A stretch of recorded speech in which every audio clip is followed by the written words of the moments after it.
Hello बच्चों, आज हम पढ़ेंगे कोडिंग और डिकोडिंग सब्जेक्ट इंटेलिजेंस यानी रीजनिंग। आज हम देखेंगे चैप्टर नंबर 1 और लेक्चर नंबर 1 कोडिंग और डिकोडिंग। सबसे पहले आप बच्चे हमें बताएंगे कि how many alphabets in English. English में कितने अल्फ़ाबेट्स होते हैं। मोस्टली बच्चों का जवाब होता है 26, पर यह गलत होता है। इसलिए मैंने यहाँ क्वेश्चन पहले लिखा गया है कि अल्फ़ाबेट्स इन इंग्लिश कितने अल्फ़ाबेट होते हैं। ओनली 1 अल्फ़ाबेट होता है। नेक्स्ट आपके पास है दूसरा जो क्वेश्चन मोस्टली पूछा जाता है, number of letters in English alphabet. Total letters कितने होते हैं ये सभी जानते हैं, 26। 26 में से सभी जानते हैं कि हमारे पास 5 वोवल्स होते हैं और 21 कॉन्सोनेंट्स होते हैं। चलिए इसके आगे हम देखते हैं कि कोडिंग और डिकोडिंग में सबसे पहले क्या देखा जाता है। सबसे पहले आपके पास है पोजीशन, यानी कि अल्फ़ाबेट जो लेटर्स हैं उनकी हमारे पास पोजीशन कैसी है। सबसे पहले हमारे पास आ गया पोजीशन नंबर ए पे 1, बी 2, 3, सी पे आ रहा है, डी 4 पे आ रहा है, ई 5। इस तरह से आपका एक अल्फ़ाबेट सीरीज लिखी गई है, पूरी के पूरी यानी पूरे लेटर्स लिखे गए हैं। इन पूरी को सभी लेटर्स को एक अल्फ़ाबेट बोला जाता है। यानी तो हमारे पास 26 लेटर्स हैं, यानी आपके सामने डेजिग्नेशन किए गए हैं। और हमारे पास एक शॉर्टकट तरीका होता है इसको याद करने का। सबसे पहले हम क्या करेंगे, ई, यहाँ शॉर्टकट लिखा गया है आपके पास EJOTY। आप इसको शॉर्टकट में लिख सकते हैं ज्योति। तो हमारे पास आ गया इजोति। तो इसका जो मतलब है, सबसे पहले इसका 5 नंबर है, इसका 10 है, इसका 15 है, इसका 20 है और इसका 25 है। यानी कि आपके पास 5 का टेबल चल रहा है। आप देख सकते हैं यहाँ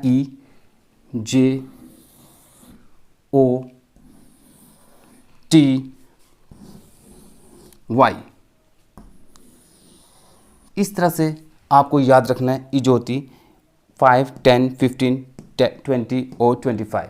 और इस तरह से क्वेश्चन पूछा जाता है कि आपके पास बताओ बेटा कि F जो लेटर है वो किस नंबर पे आता है। तो बच्चे काउंटिंग करना शुरू होते हैं, तो आप सीधा बोल सकते हैं हमारे पास 6 नंबर पे आता है, क्योंकि E से 5 नंबर पे हुआ और एक आप प्लस कर देंगे तो हमारे पास 6 हो जाएगा। यानी कि E 5 है। अगर आपके पास F कहा गया तो आप 5 और 1, क्योंकि E के बाद F आता है तो 5 + 1 6। इसका मतलब F जो है वो 6 है। इसी तरह से वो और भी क्वेश्चन पूछे जा सकते हैं। मान लो कि आपके पास पूछता है कि R कहाँ पे है। R क्यों, आपको पता है EJO के बाद R आता है, OPQR, यानी 15 था, 16, 17, 18। आप 18 नंबर बोल सकते हैं, आपके सामने 18 है। उसी तरह से आपके पास जब बोला जाए Z तो आपके पास Y जो है 25 नंबर पे आ रहा था, और अगर आप 1 ऐड करोगे Z आपके पास 26 नंबर पे आ जाएगा। ये था आपके पास बेसिक। और आप कुछ इस तरह से भी लिख सकते हो, जैसे मान लो I है तो I किस नंबर पे आएगा।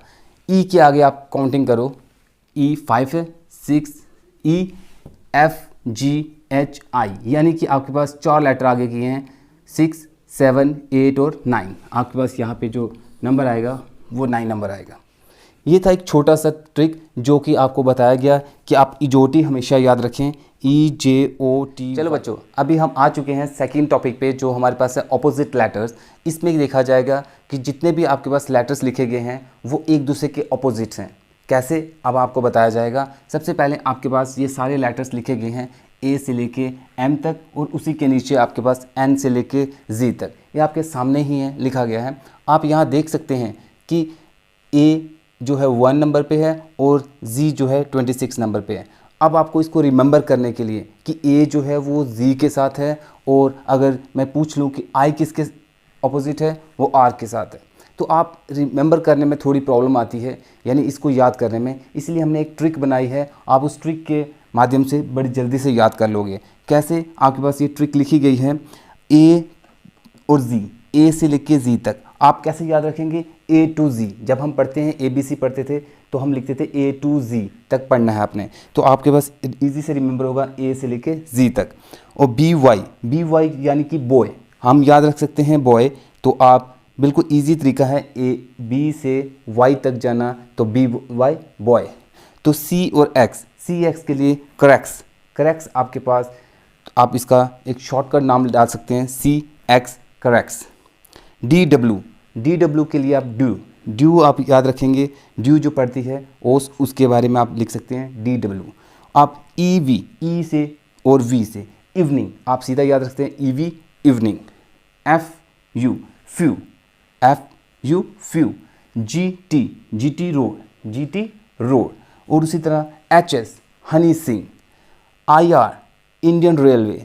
जे Q Jaipur queen. K P Kanpur. L O love. M N man. आप इसको उतार लें बेटा और आप इस या तो इसकी स्क्रीनशॉट ले लें और इसको हमेशा याद रखते रहें, क्योंकि इसमें से काफ़ी क्वेश्चन पूछे जाते हैं। जैसे कि आपके पास ये क्वेश्चन है, आपको इस तरह से क्वेश्चन आएगा कि मान लो कि आपके पास के जो पी है, आई आर है, एन एम है, जी टी है, यानी the code of the king is equal to is P R M T. आपको इस तरह से बताया जाएगा। तो आप बताइए जी रेल का कोड क्या होगा।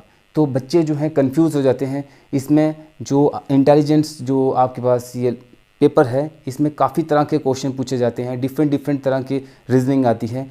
तो स्टेप बाय स्टेप पहला हमने पढ़ लिया कि अल्फ़ाबेट सीरीज़, वो आपने पढ़ ली थी। अब हमारे पास आ गया ऑपोजिट लेटर, उसके बारे में पढ़ रहे हैं। तो इसको ध्यान से पढ़िए, तो नेक्स्ट आप आने वाला जो है उसको भी अच्छी तरह से समझ लेना बेटा। तो नेक्स्ट आपके पास इसको देखेंगे किस तरह से करना है। आपके सामने के पी है, आपको रिमेंबर करना है के पी कानपुर, इजी है। I R Indian Railway. N M जो एम एन इसी का उल्टा है यानी मैन। किंग यानी जी टी आपके पास आ गया जी टी रोड, तो आपको इसी का ऑपोजिट करना है। आर का मैंने क्या बताया, रेलवे, यानी इसी का उल्टा आ गया, या आप लिख सकते हैं इंडियन रेलवे, इंडियन रेलवे। ए का ए टू जी, आप मुझे याद है, देखो आपको भी याद हो जाएगा ए टू जी। आई से क्या था, आप याद रखेंगे आई से क्या था। अब आपके पास सबसे पहले इंडियन रेलवे, सेम इसी का इंडियन रेलवे आर आ जाएगा इसका। और एल का तो पता ही बच्चों को लव, तो लव के लिए ओ आ जाएगा। इसका आंसर जो है, यानी इसका कोड ये था और आपने इसका कोड ढूंढ लिया कि आई जी आर ओ। तो नेक्स्ट आपके पास दूसरा क्वेश्चन है एच ए एम डी, या आप इसको इस तरह से भी आ सकता है एच ए एन डी, ये एन ऊपर आ जाएगा, एम नीचे आ जाएगा, तो इस तरह से भी आ सकता है। आपने देखा एच एस हनी सिंह, आपने याद रखा होगा हनी सिंह। इज टू जी, ये भी याद रखा होगा। नेक्स्ट मैन, मैन भी याद रखा होगा। और ड्यू भी याद रखा होगा। अब इसका बोलता है कि आप मुझे कोड करके बताओ कि इसका डिकोडिंग क्या होगी। तो कोड को डिकोड करने के लिए S Honey Singh, H S, I R Indian Railway, L O love, K Kanpur. तो आपके पास इस तरह से ये आंसर निकल जाएगा। और हम इसके एग्जांपल्स देते हैं जो एग्ज़ाम में पूछे जाते हैं। मान लीजिए आपके पास पूछता है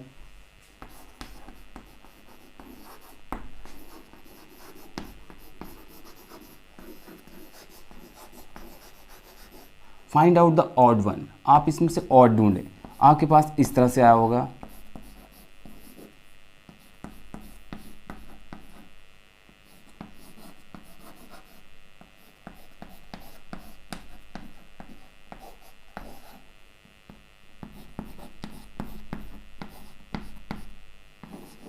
तो आप इसमें से बता सकते हैं कि कौन सा है।